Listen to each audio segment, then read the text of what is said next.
Este programa es financiado a través de los recursos del Fondo para el Desarrollo de la Televisión y los contenidos de la Autoridad Nacional de Televisión.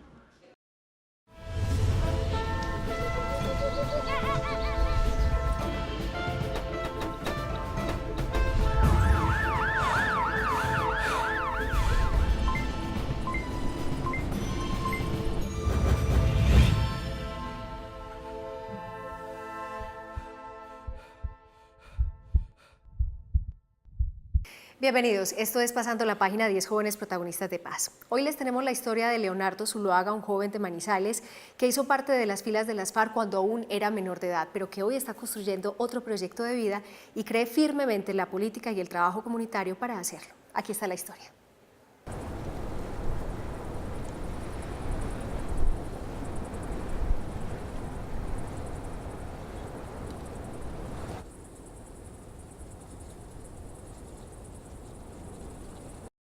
La violencia es una sensación o una emoción natural, innata e inherente al ser humano. Pero, ¿qué pasa cuando esa violencia se nos convierte en el diario vivir? Es ahí cuando nosotros como sociedad civil nos tenemos que replantear lo que estamos haciendo y cómo lo queremos hacer. La participación política de quienes hemos estado en grupos armados ilegales es importante porque creo que tenemos una visión diferente acerca de lo que es la construcción de país, de la construcción de ciudadanía. Creo que es supremamente importante darle voz a quienes no han tenido voz durante tantos años en nuestro país.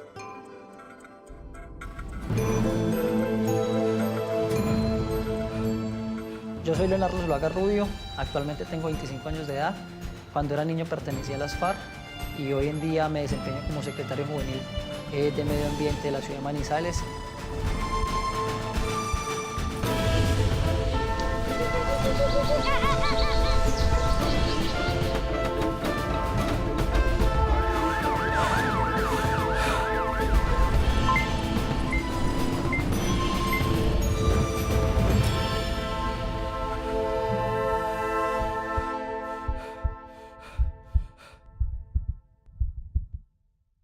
Yo nací el 18 de noviembre de 1990 como Jorge. Crecí en el municipio de Líbano, Tolima, hasta los 4 años. Sin embargo, una noche llegó el Ejército de Liberación Nacional, ELN, a realizar el ejercicio de divorcio de mis padres, porque ellos eran quienes ejercían el control en la zona. Digamos lo que en ese ejercicio de divorcio es donde tengo un primer acercamiento con un grupo armado ilegal. Mi mamá consigue una nueva pareja, nos vamos a vivir con esa nueva pareja al municipio de Villarrica, en el Tolima. Allí, a raíz de una confrontación entre la guerrilla y el ejército, nos vamos como desplazados al municipio de Gigante en el departamento del Huila. Y más o menos 15, 20 días después, las FARC, en este caso creo que la Teófilo Forero, si no me falla la memoria, se toma el municipio de Gigante Huila. Pasamos al corregimiento de Vega Larga, es un corregimiento que queda al nororiente de la capital huilense, pero cuando nosotros llegamos a esa zona, estaba en pleno auge el tema de los cultivos de amapola. Yo creo que era algo tan normal para nosotros, porque para nosotros nuestra autoridad era las FARC. Por la misma influencia del grupo armado, pues uno a veces tenía que realizar algunos ejercicios de ir a comprar algo, porque le pedían a uno el favor. Entonces, a raíz de eso, pues tal vez el ejército asumía de que uno era simpatizante del grupo armado. Cuando yo ingreso al grupo armado, yo ingreso en el año 2000, el 12 de febrero del año 2000. Yo creo que muchos terminamos involucrados en el conflicto armado por resentimiento, por venganza, por ausencia del Estado. Bueno, yo acabo de cumplir más o menos los 10 años, eso fue un 24 de diciembre. Llego a una tienda a buscar un regalo para mi madre, para su cumpleaños. Siento como un empujón, como un golpe por la espalda. Me arruman contra un mostrador, me tiran al suelo, me voltean y cuando me voltean veo a un sujeto grandísimo, acuerpado, con un fusil gigantesco, una cosa gigantesca que eso no parecía ni un fusil, era como una ametralladora. Nos sacan a las afueras del caserío, hacia una gallera y comienzan a un ejercicio de tortura. A mí me fracturan 2 dedos de la mano derecha, nos metían la cabeza en bolsas plásticas, nos amarraban ponchos en el cuello, nos daban muchísimos culatazos con los fusiles, que para que dijéramos dónde estaban los comandantes. A mí me decían que yo era un sapo, que era un informante de las FARC. Entonces, digamos lo que el pueblo, el caserío, se alborota cuando se da cuenta de que no son paramilitares, sino que son militares de la 9ª Brigada de Neiva, del batallón Los Panches, y comienzan a digámoslo, alzarse con palos, machetes, con de todo, para lograr la liberación de nosotros. La comunidad logra que el ejército me libere, me suelte a mí, pero ellos dicen que se llevan a los otros 4. Entonces mi familia nunca sospechaba nada. Me desaparecí una temporada argumentando que estaba trabajando, y ahí fue donde, digámoslo de una otra forma, inicia mi colaboración con la organización armada, y ya comienzo a ser como ahí sí informante o lo que el ejército llamaba comúnmente sapo. Después de un proceso más o menos de un mes, el comandante por fin acepta de que entre a las milicias clandestinas de las FARC. Aprendí el tema logístico, el tema de la disciplina, el tema de la estructura. Entonces nosotros siempre nos la pasábamos a los costados, nos la pasábamos por los filos, entonces hostigando al pueblo constantemente, y esos hostigamientos eran organizados, eso no lo mandaban a la loca. Por ejemplo, un hostigamiento lo íbamos y lo hacíamos 5, 6, 7. Ese día que me hacen el primer disparo es que comprendo la dinámica de la guerra, y la dinámica de la guerra es soy primero yo, segundo yo, tercero yo y todo yo, porque si la pienso, el otro me mata. Y lastimosamente bajo ese ideal yo creo que hemos puesto muchas víctimas de nuestro país para los cementerios. Vega Larga es un corregimiento ubicado a 2 horas de Neiva que limita al norte con el municipio de Tello y al este con el departamento del Caquetá. Cuenta con cerca de 1.700 habitantes. Es estratégico para los actores armados porque está ubicado en la ruta que une a los departamentos del Huila, Cundinamarca, Meta y Caquetá. Se estima que en los últimos 15 años al menos ha habido 25 ataques perpetrados por las FARC en Vega Larga. Las FARC era quien ejercía el control de todo lo que se movía, de jornales, de salarios, de transporte, de alimentación, de convivencia, de autoridad. Todo lo hacían ellos. En Baraya, por lo general, los combates eran un poco más con los paramilitares. Después, cuando llega el presidente Uribe, se repliegan en la zona lo que son los batallones de mi pueblo, y digámoslo de una otra forma, hace que el conflicto que se vive en la zona se viva más fuerte. 8 días antes de la captura le habíamos solicitado un permiso para irnos para la casa de mi cuñado. Cuando el viernes siguiente recibimos una llamada del comandante casi cerca de las 6 de la mañana, cuando nos informa de que venía el ejército subiendo, que escondiéramos armamento largo, y arranca la travesía por un cafetal abajo. Salimos al río, más o menos a unos, yo creo que a unos 6 kilómetros, 7 kilómetros quedaba mi casa. En el momento en el que yo salgo a bañarme, porque era un lavadero como a unos 15, 20 metros de la cocina, saqué una cocada de agua, me quedé mirando la cocada de agua y me puse a pensar, yo estoy demasiado acabado.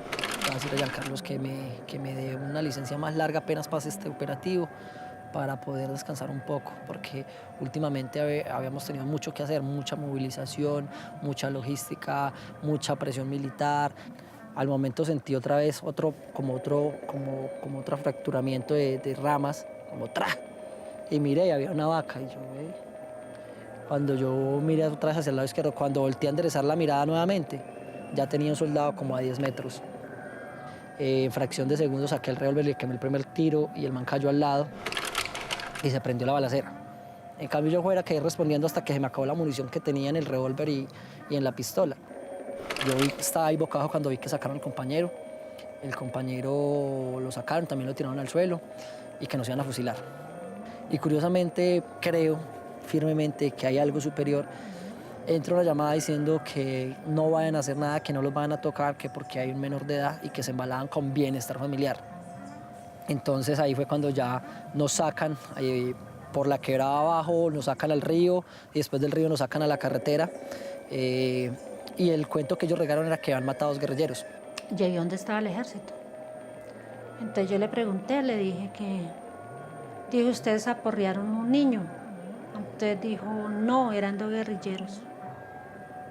Me dijo el ejército. Antes le dije, no sea mentiroso, que ahí en los que cogieron hay un niño menor de edad. Y yo sentí el sonido del carro de los estudiantes. Cuando yo sentí el carro de los estudiantes y sentí que lo dejaron pasar y que venía casi del frente de nosotros, yo me fui parando. O sea, me alcancé a mover como pude. Nos tenían boca abajo para que no nos moviéramos, con las manos estiradas y amarrados, ahí encima de unas piedras y de todo. Yo llegué y me volteé como pude para que vieran de que estábamos vivos. Entonces yo me hice la boba y eché por una carretera abajo cuando encontré a mi hijo amarrado. Y estaba golpeado y todo. Antes le dije, hijo, ya no le pueden hacer nada porque yo ya lo vi.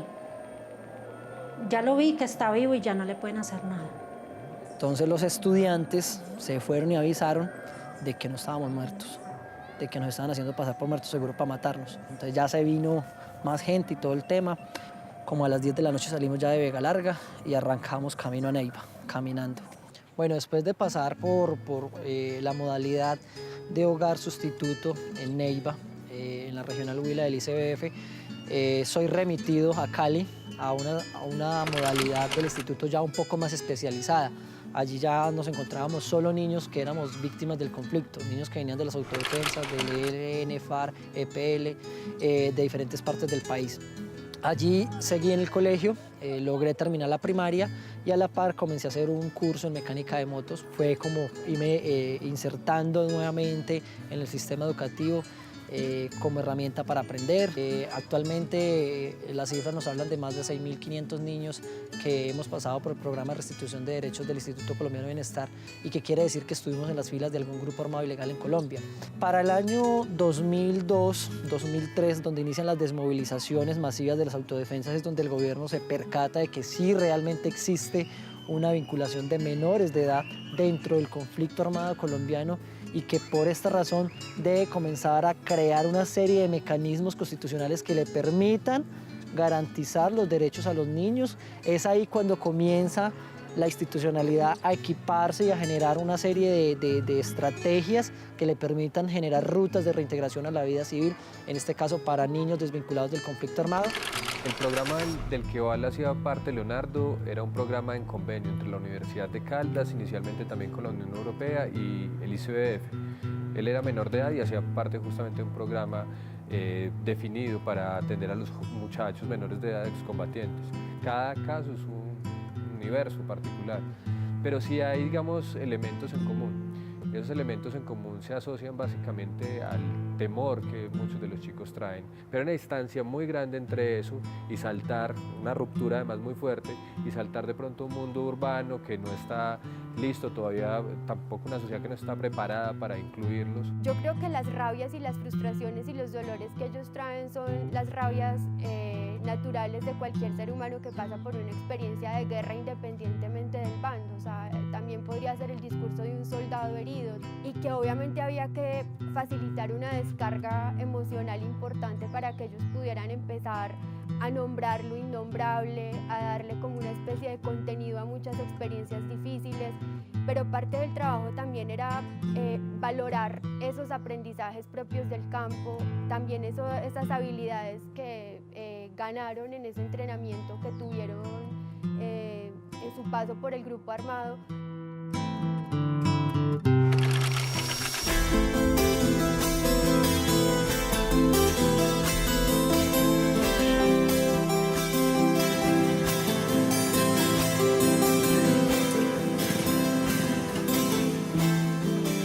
Yo llegué el 4 de agosto del 2006 a Manizales, al barrio La Cumbre. Aquí fui creciendo poco a poco y me recibe la familia tutora, en este caso la mamá tutora, a la primera casa que habité en la ciudad de Manizales y que hoy en día esta ciudad se ha convertido en mi hogar. Lo recuerdo desde el principio como un joven muy inquieto, con ganas de dejarse ayudar, pero también con la intención de ver, bueno, quién me va a atender, a quién le voy a contar mi historia. Yo podría decir que recuerdo prácticamente el primer contacto con todos los chicos. El de Leonardo en particular recuerdo pues que me llamó la atención por sus preguntas alrededor de lo social, de lo político, desde el principio. Eso no fue con el tiempo, eso fue de entrada. Un recuerdo muy puntual que tengo de él fue una especie de meeting que él programó y no lleva ni siquiera un mes acá y tenía que ver con el asunto de exigir una buena calidad en la educación y en la salud que sentía en ese momento que no estaba respondiéndose como él esperaba. Entramos en un ejercicio de comenzar a hacer, digámoslo, resistencia a algunos procesos que nos parecían que no eran acordes. Y digámoslo que para ello comenzamos a movilizar diferentes cosas, hasta hacer sentar, por ejemplo, el instituto con nosotros, a la universidad, para en otra forma moldear las necesidades que tenía el programa y comenzar a generar una transformación de fondo y sobre todo en una construcción colectiva entre institucionalidad y sobre todo entre participantes del programa. Entonces, por ejemplo, evolucionamos a grupos y a terapias clínicas individuales en cuanto a lo psicológico. En cuanto a lo formativo, comenzamos a tener más incidencia en lo que queríamos realmente estudiar. Desde que yo lo conozco, ha tenido un propósito muy claro. Él es una persona que se fija metas, que se fija objetivos y que empieza a estudiar cómo alcanzar esos objetivos. Él ha podido apostarle a cosas que ha ido cumpliendo, que no solamente se le han quedado como en castillos en el aire, sino que tiene un pensamiento estratégico. Yo veo que Leonardo es muy analítico, que ha desarrollado también una capacidad de establecer relaciones. Leonardo rápidamente entendió que no podía ser él solito funcionando acá en la familia, desligado de un entorno, sino que tenía que caminar y conquistar ese entorno. Pero entonces yo creo que lo excepcional en él ha sido eso, que siempre ha estado como ligado a propósitos superiores a él. Fue un momento muy difícil, de mucho silencio. A Leonardo creo que le tocó muy fuerte y mucho más el campo de la política, donde los estigmas son mucho más fuertes, esos discursos eran los que imperaban. Algo fue pasando y ahora que estamos bajo las lógicas de construcción de paz, realmente el país se ha cambiado. Y creo que Leonardo pasó de ser una figura que tenía que ocultarse para desarrollar sus políticas, sus intereses, todo eso, a pasar a ocupar un lugar de representación como hoy lo tiene, por ejemplo, dentro de la ciudad. Él es una figura reconocida públicamente cada vez que necesitamos hablar con los estudiantes o en eventos sociales para mostrarle a la gente la realidad de los excombatientes, pues lo llamamos y él siempre viene y ya es un referente muy importante para nosotros.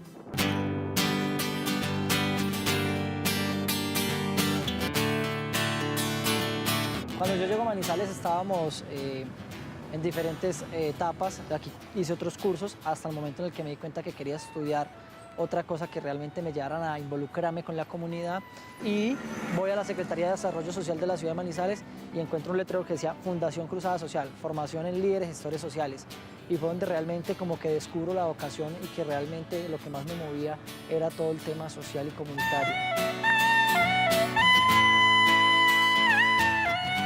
Padre Francisco Javier Mejía Londoño decide crear una fundación para darle respuesta y ayudarle a esta población menos favorecida.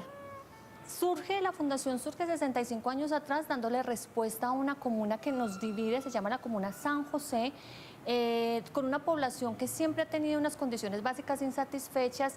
Leonardo entra a la fundación como un chico más, pasa un perfil. Estuvo conmigo en el proyecto durante 2 años. Dentro de los talleres nosotros hacíamos una dinámica que se llamaba foros, cineforos, conversaciones, discusiones entre los chicos.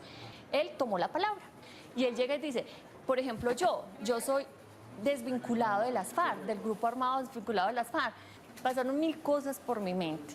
Pero el gerente lo toma de una manera muy abierta y dice, qué bien, apoyémoslo. Esta es una oportunidad que tenemos como fundación, como ciudad, como país, de realmente entender que es un conflicto.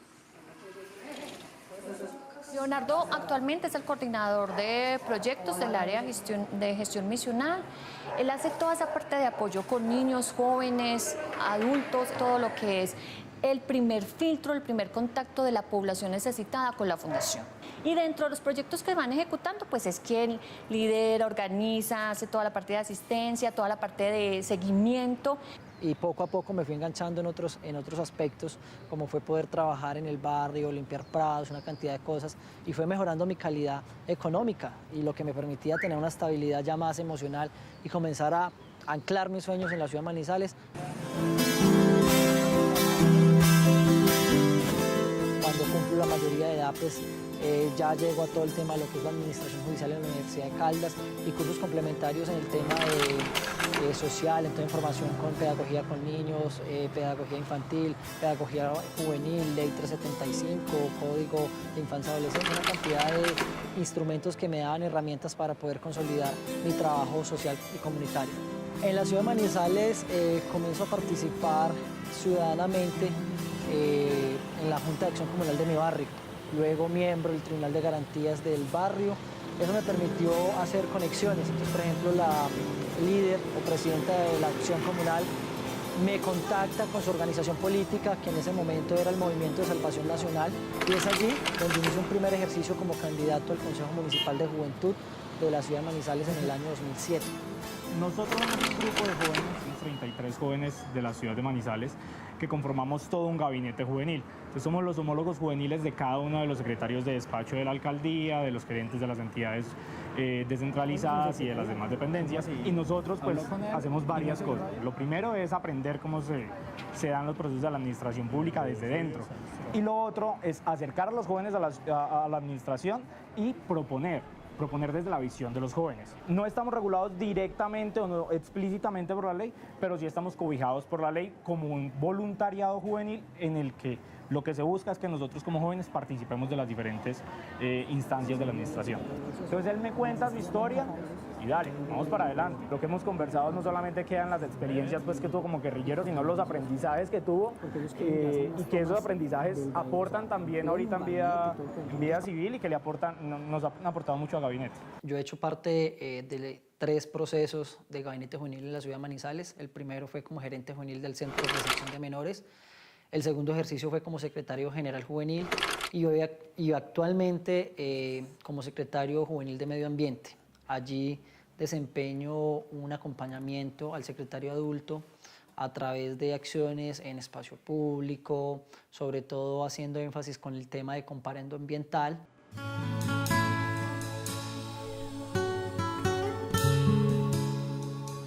Manizales a Leonardo le abrió las puertas a nivel educativo, a nivel emocional, a nivel psicológico, porque también me regaló una tranquilidad maravillosa y también me regaló uno de los más grandes sueños y fue ser padre, ser esposo, ser jefe de familia, digámoslo así, ser compañero de familia, poder conformar un hogar. Con mi hijo he sido muy abierto, de hecho actualmente va a cumplir 5 añitos y me ha acompañado en algunos escenarios en los cuales he tenido que de una otra forma hablar sobre lo que fue ese antes de su papá y lógicamente ya me ha hecho algunos interrogantes que para uno como padre siento que ahí sí me dejan en jaque, porque no me lo dice un externo, me lo dice mi propio hijo, sangre de mi sangre. Y no es fácil a veces encontrar las palabras más acertadas para explicar ese pasado. Pero sin embargo creo que esa acción social, el ejemplo que le pueda brindar, va a hablar mucho más que lo que en algún momento su padre llegó a hacer o a cometer o a realizar en el desarrollo de un grupo armado ilegal.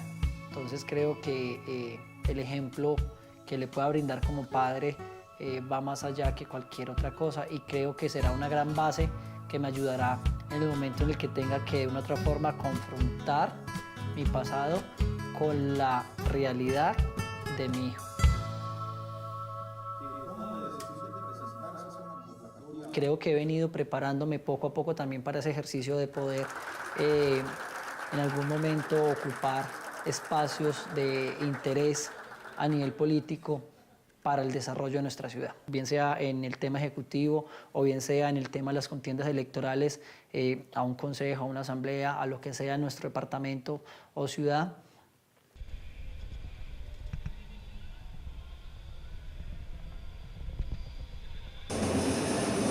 Mientras que recolectaba café o realizaba algún cultivo o preparaba algún terreno, cantaba. Me gustaba mucho el tema de la música y lo disfrutaba y sentía que de una otra forma me relajaba. Cuando llego a la ciudad vi que tenía una voz desastrosa para cantar, pero encontré en el ser disc jockey, en el ser DJ, la posibilidad de no romper ese vínculo con la música. Es algo complejo, por ejemplo, un sábado a las 10 de la noche tener que dejar la camita caliente, la casa, la esposa, el hijo, la familia, la mamá pero cuando ya llego a la disco y comienzo a sentir un poco el calor humano de quienes se disfrutan la música, es algo muy bacano y bonito, por ejemplo, ver cómo la gente puede vibrar con la magia que uno hace como DJ.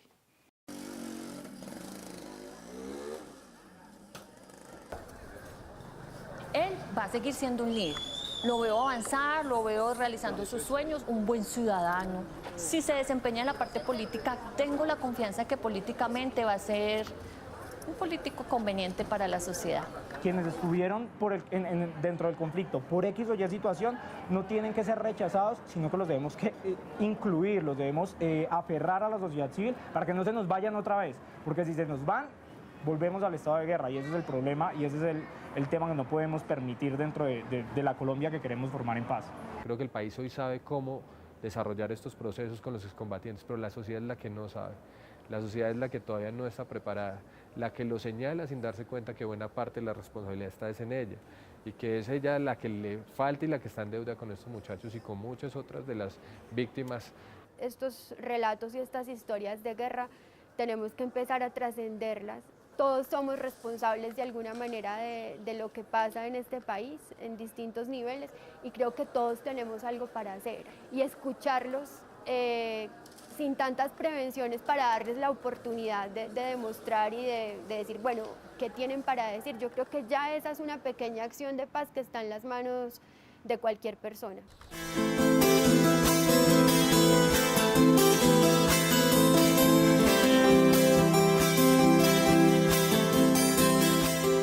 Siempre he dicho que uno de los proyectos bandera que me gustaría liderar es la recuperación del campo colombiano.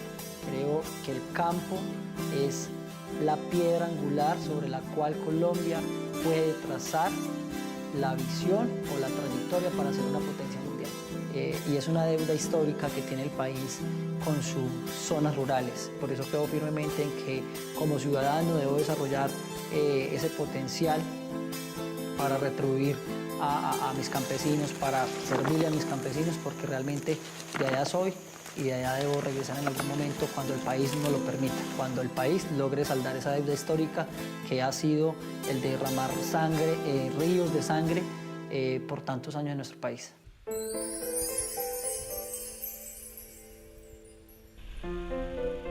Con toda seguridad me atrevo a decir de que Colombia está pasando la página cuando vemos la reducción en organizaciones al margen de la ley que están apostándole y por lo menos con una voluntad de paz.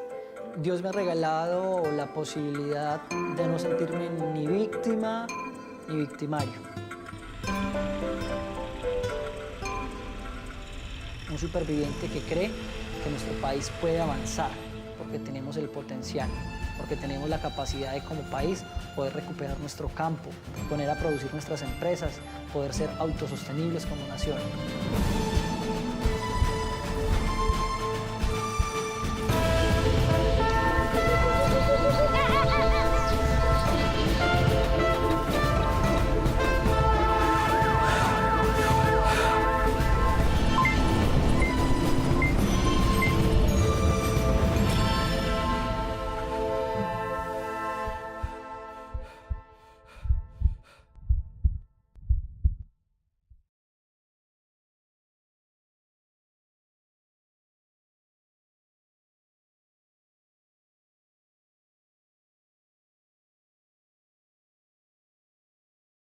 Estamos en Pasando la Página, 10 jóvenes protagonistas de paz, una serie de Canal 13 que busca aportar a la construcción de la memoria histórica del conflicto armado a partir de las reflexiones que tienen los jóvenes.